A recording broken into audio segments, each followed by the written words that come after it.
ପ୍ରଶ୍ନ ମଣିଷ ସର୍ବପ୍ରଥମେ କେଉଁ ଫଳ ଖାଇଥିଲା?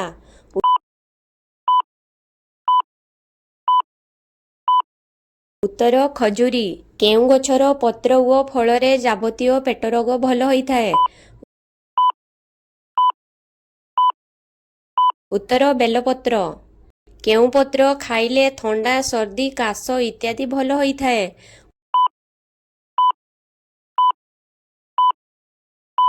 ଉତ୍ତର ତୁଳସୀ ପତ୍ର।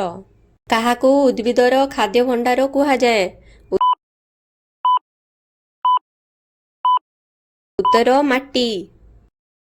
ବାୟୁକୁ କିଏ ନିର୍ମଳ କରିଥାଏ? ଉତ୍ତର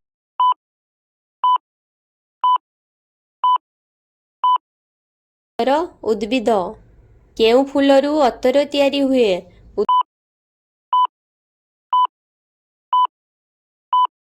ଉତ୍ତର କିଆ, କେତକୀ, ଗୋଲାପ, ଚମ୍ପା ଇତ୍ୟାଦି।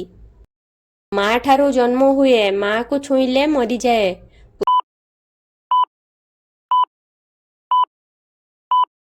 ଉତ୍ତର ଲୁଣ। କେଉଁ ପତ୍ର ଖାଇଲେ ମଳକଣ୍ଟକ ଏକ ଦିନରେ ଭଲ ହୋଇଯିବ?